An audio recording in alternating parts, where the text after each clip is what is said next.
आज मैं आपके सामने जस्ट डायल कंपनी के बारे में बात करूंगा और कंपनी का रीजन और रैशनल क्या है 600 के लेवल से 800 प्लस के लेवल पे आने का। तो ध्यान से इस वीडियो को समझना, क्योंकि इस वीडियो से आपको ये पता चलेगा एक बिजनेस टर्न अराउंड क्या होता है और ऐसे केस में कैसी कंपनीज को आपको आइडेंटिफाई करना है। तो इस वीडियो को स्टार्ट करते हैं और ध्यान से इसको सुनिए। जैसे कि कंपनी की आपने पिछले साल की पूरी ट्रांजैक्शंस चेक करी होंगी, Q1, Q2, Q3, Q4। तो उसके अंदर कंपनी ने बहुत बड़े बड़े चेंजेस करे थे, जिसकी वजह से उन चेंजेस का इफेक्ट अब आज Q1 के क्वार्टर में आ रहा है, जो कि लेटेस्ट हमारा क्वार्टर है। नंबर 1 चेंज था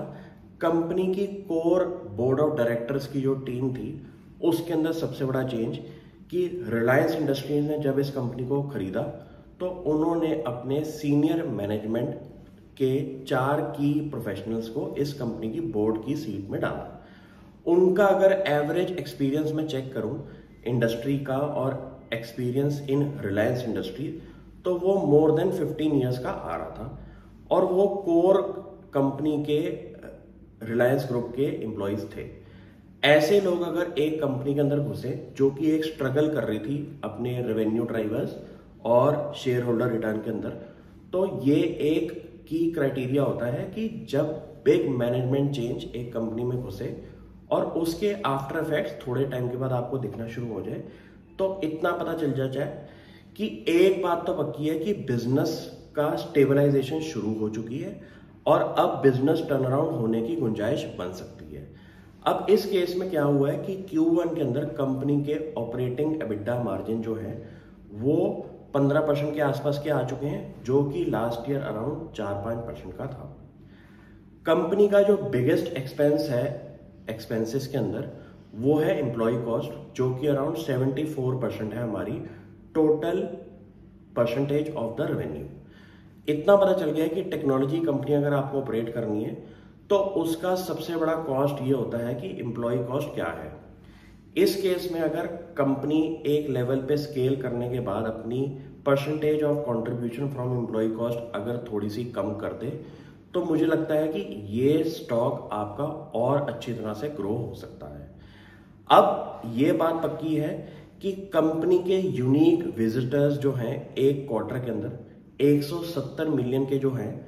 वो कंपनी का सबसे बड़ा कह सकते हैं यूनिक प्ले है इस मार्केट के अंदर, क्योंकि ये एक ऐसे विजिटर्स हैं, यूनिक विजिटर्स, जो कि इस वेब आपकी एप्लीकेशन को यूज कर रहे हैं और कोई ना कोई वजह से इस ऐप में आए हैं। और कंपनी की आप वैल्यू ऑफरिंग अगर चेक करेंगे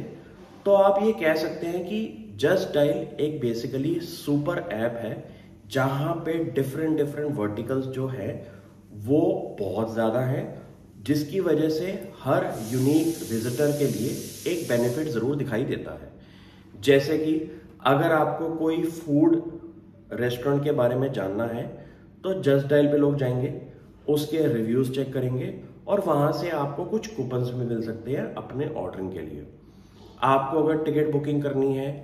तब आप जस्ट डायल पे जा सकते हैं और ये चेक कर सकते हैं कि कैसे डिफरेंट वेबसाइट्स के अंदर आपको डिफरेंट रेट्स मिल रहे हैं। तो एक kind of market place model जो इस कंपनी का है, उसमें एक विजिटर को एक ऐसी ऑफरिंग मिल रही है कि उसको डिफरेंट वेबसाइट्स पे जाने की जरूरत नहीं है। एक ही वेबसाइट पे 4-5 डिफरेंट वेबसाइट्स के रेट्स आ रहे हैं आपके टिकट बुकिंग के। तो आप एक कस्टमर पॉइंट ऑफ व्यू से अगर चेक करेंगे तो इतना आपको पता चल जाएगा कि अगर कोई बंदा जस्ट डायल पे जा रहा है तो उसको जो वैल्यू एडेड सर्विसेज मिल रही है कंपैरिजन के मामले में, वो काफी बढ़िया है। जैसे कि प्लस आप एक लॉजिस्टिक सर्विसेज यूज करना चाहते हैं, सपोज आपका कोई D2C ब्रांड है और आपने एक छोटे लेवल पे काम शुरू किया है और आपको डिफरेंट सिटीज के अंदर अपने पार्सल सेंड करने हैं, तो इस कंपनी के ऐप से आपको डिफरेंट लॉजिस्टिक सर्विसेज के प्राइजेस आपको मिल जाएंगे, जिसमें से आप पिक एंड चूज कर सकते हैं। तो आप ये सोचिए कि जो भी कंपनी का वर्टिकल है उसके अंदर उन्होंने जो की फोकस रखा हुआ है वो है हमारे कस्टमर्स का, और कस्टमर्स को डिफरेंट मार्केट प्लेस की सर्विसेज जो मिल रही हैं उसकी वजह से यहाँ पे यूनिक कस्टमर्स आ रहे हैं हर क्वार्टर पे। कंपनी का मुझे लगता है एडवर्टाइजिंग रेवेन्यू जो है बहुत बड़ा ट्रिगर हो सकता है रेवेन्यू ड्राइवर का, और इस पे कंपनी बहुत तेजी से काम कर रही है। कंपनी के पेड कैंपेन्स जो हैं वो अराउंड 5,48,000 है, जिसमें मुझे लगता है कि बहुत बड़ी ग्रोथ की गुंजाइश है। और ऐसे स्टॉक्स में जो कि टेक्नोलॉजी ओरिएंटेड होते हैं, उनका अगर टेक जो है वो कस्टमर्स को समझ में आ जाए एज अ यूजर इंटरफेस, तो ऐसे बिजनेसेस के अंदर बहुत ज़्यादा ग्रोथ का मोमेंटम रहता है। क्योंकि ऐसे बिजनेसेस होते हैं जहां पे आपके फिक्स्ड एक्सपेंसेस जो हैं वो इतनी तेजी से नहीं बढ़ने जितने आपके रेवेन्यू बढ़ने हैं, और यहाँ पे ऑपरेटिंग लिवरेज का बहुत ज़्यादा फायदा हो सकता है इस कंपनी को। और मुझे लगता है कि जैसे जैसे कंपनी बिजनेस टर्न अराउंड की तरफ जा रही है और भी गुंजाइश बनेगी। कंपनी का जो पैट मार्जिन है वो अराउंड 33% का इस क्वार्टर का आया है, और टिपिकल मार्जिन अगर इस कंपनी ने ये मेंटेन करके रख दिया तो मुझे लगता है कि ये वर्ल्ड की दिग्गज जो कि टेक्नोलॉजी ओरिएंटेड कंपनीज हैं उसके मल्टीपल पे कंपनी खड़ी हो सकती है आने वाले फ्यूचर में। तो जरूरी नहीं है कि आपका स्टॉक आज नहीं चल रहा और फ्यूचर में ना चले। आपको अपने स्टॉक के ऊपर पूरे के पूरे की फैक्टर्स पे ध्यान देना है कि कंपनी की मैनेजमेंट चेंज हुई है, उनकी प्रोफाइल को आप ढंग से पढ़ें। प्रोफाइल पढ़ने से आपको इतना पता चल जाएगा कि अगर इतने बड़े बड़े की मैनेजमेंट के बंदे इस कंपनी के अंदर एंट्री ले रहे हैं, बोर्ड की सीट ले रहे हैं, तो उनका जो टाइम और वैल्यू इस कंपनी को मिलेगा बेनिफिट के तौर पे वो कितना ज़्यादा होगा। तो मैंने जब ये स्टॉक को शुरू किया था स्टडी करना, तब कंपनी का शेयर प्राइस 500 और 600 के लेवल पे स्ट्रगल कर रहा था, क्योंकि कंपनी को एक विजन नहीं दिख रही थी ग्रो होने की। और कंपनी की जब विजन अब इस टाइम सही बैठ रही है,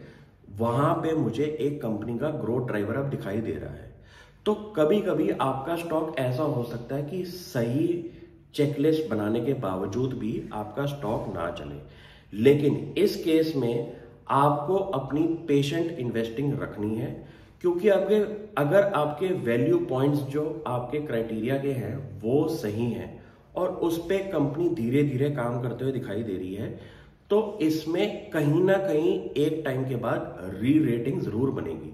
और ऐसे केस में आउट परफॉर्मेंस आपकी इंडेक्स के लेवल पे जरूर होती है। लेकिन इस केसेस के अंदर आपको सब्र करनी है और पेशेंटली स्टॉक को ग्रो होते हुए देखना है। तो कभी कभी ऐसे स्टॉक्स के अंदर कुछ टाइम पीरियड तक आपको बिल्कुल ग्रोथ नहीं दिखाई देगी शेयर होल्डर्स के लिए, लेकिन जब वो शुरू होगी ग्रोथ तो आप हैरान हो जाएंगे कि आपकी ग्रोथ का मल्टीपल जो है मार्केट के कंपैरिजन में कितना ज्यादा है। तो ऐसे स्टॉक्स को वेल स्टडी करें, अपने की ड्राइवर्स नोट्स में बनाएं, और नोट्स ही आगे जाके अगली डिफाइंड कंपनीज आपको आइडेंटिफाई करके देगा। Thank you.